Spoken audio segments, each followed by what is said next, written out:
I thank you, dear friends.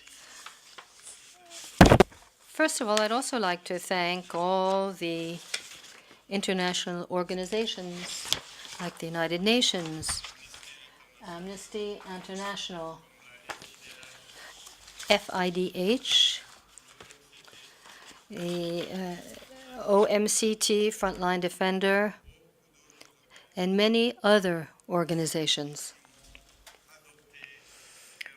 who adopted me during my many periods of imprisonment when I was a prisoner of opinion, and who have always adopted my friends, who have also suffered in this way and who have been detained. I'd like to thank the United Nations Organization for Human Rights, and I'd like to thank the United Nations who awarded the most recent award for human rights. And I would like to thank the other organizations coming from other cities in the world, like Valmar in Germany and Frontline in Ireland, who have awarded an award to me as well. I am a descendant of a slave.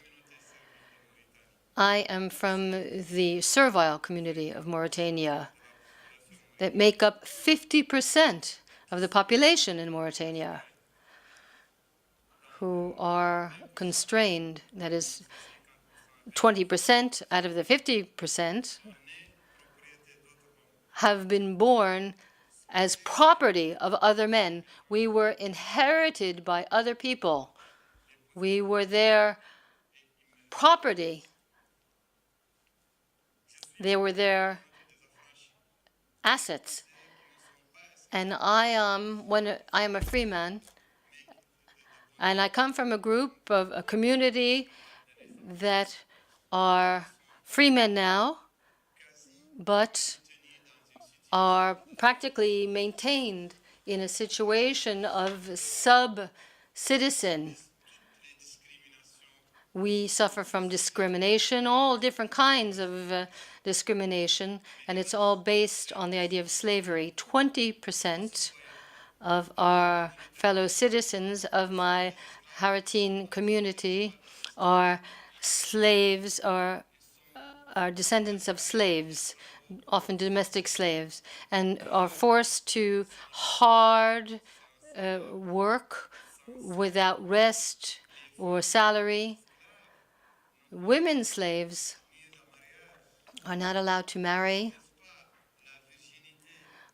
do not remain virgins beyond their early childhood, because in Mauritania there is a code, a black code that governs our country, that cloaks itself with Sharia law, that says that the only interpretation of the Quran and of the Prophet Muhammad authorizes the sale of slaves, authorizes the violation of young girls and women, also allows and decrees inequality amongst human beings between black and white people.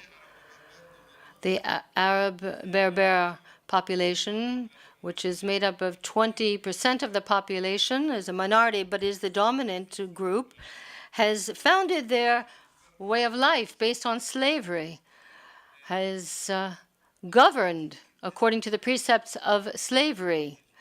Slavery is ever present in their life. 20% of the population are not allowed to have identity papers and are not allowed to travel, don't know their own parents. They don't know who their fathers and mothers are. This 20% of the population are made up of women and slaves. There is a state racism that has become institutionalized, that has caused pogroms, purges, bloody purges, collective murders murdering of the black population, of different groups like Olaf and the Bambala. So there are thousands of people in Senegal and Mali are involved in hanging and murders of those who dare to demonstrate against slavery. Now, with my friends, I founded an organization, IRA, the Resurgence of the Abolitionist Movement in Mauritania, and it was immediately prohibited, and we were imprisoned many times. 27th of April 2012, in a voluntary act of protest against the continuation of slavery and its practices, in an act that represents depriving me of my right to think, to speak freely. I offered publicly and symbolically examples of the black code that justifies racism, of slavery, of this code of slavery in Mauritania. And the reaction of the government was to close down the neighborhood that I live in, a neighborhood that was marginalized and isolated, encircled by the government, where dozens of cars came in. My home was bombarded, and tear gas and bombs were unleashed on us. The phone was cut off. Internet networks were cut. I was arrested violently. My wife, my children, my neighbors passed out. Many of them were wounded. Many of them lost consciousness. I was imprisoned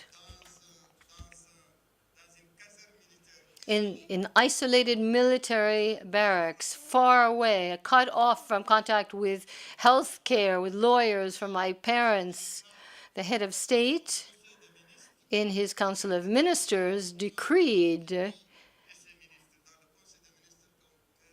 that I was infamous and should be meted out exemplary punishment.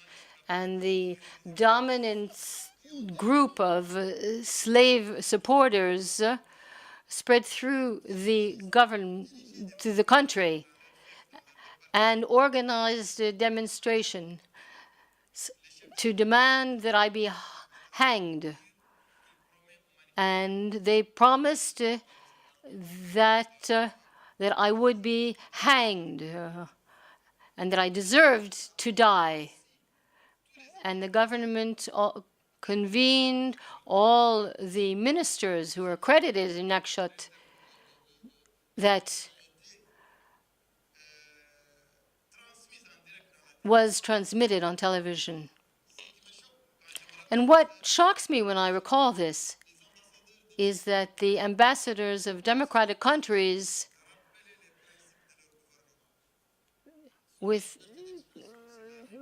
did not speak up about freedom of speech or of worship in their own countries. They remained silent. I recall as well that we were isolated and we were kept in difficult living conditions, and there were TV programs that were transmitted talking about how I was going to be hanged.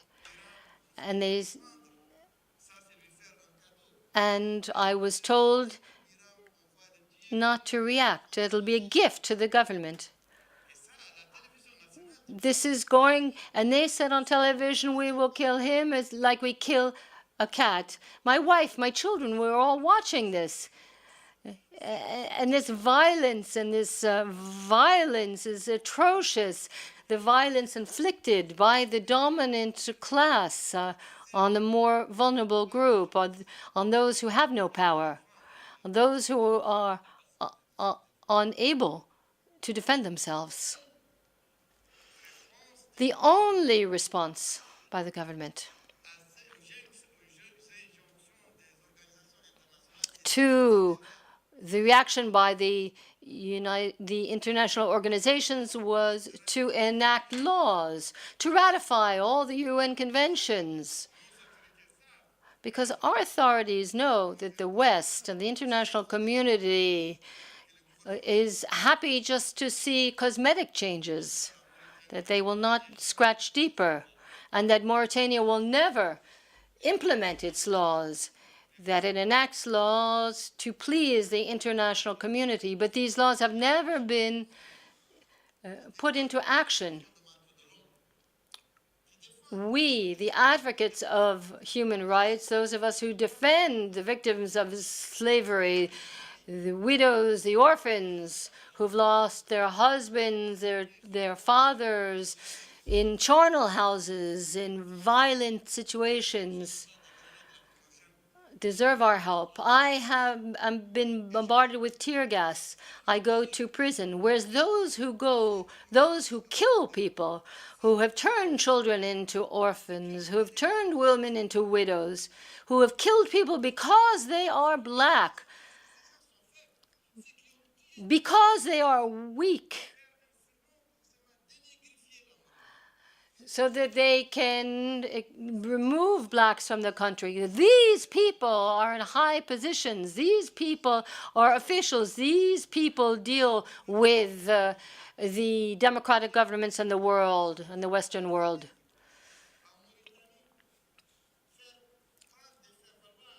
They want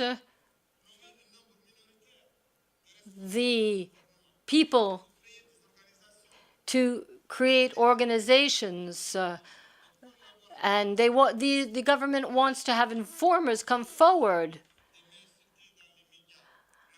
and they insult me in the national media. They denigrate me. They slander me, and they line their pockets thanks to this. Now I follow these people in international fora, and I say we need another voice. We need a voice to speak up where you say that there is no slavery, there's no racism in Mauritania. World Organization Against Slavery has said in its research that Mauritania that has the highest number of slaves in the entire world.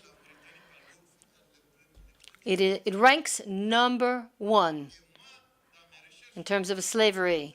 And in my own research, I have estimated that 20% of the entire population is made up of slaves, domestic slaves. They can be sold. They are castrated. And this is part of the Constitution. The law says that when a child slave is born and he is handsome, it is said that the child should be castrated, because when he grows up, women, the wives of the masters or the daughters of the master, may be tempted to have sex with him, and this might lead to a mix of pure blood with the slave's blood. And this is on basis of such books that magistrates are trained, and imams as well. And I am still liable to the death penalty. There are 3 charges against me. I am an activist. But there has been a revolt by my people who have taken to the streets, who are resisting repression and torture and sanctions by the police to disperse the demonstrators. But the courts acquitted me, because in Mauritania, you cannot be, it is not a crime to burn books. But the court put me in prison once again. I was detained, and I was charged with being an apostate, with with harming the security of the state. Many of my friends have also been charged with similar matters. They are intimidating us. They want to push us to capitulate, to go into exile. But I refuse. I will stay in the country, and I will fight.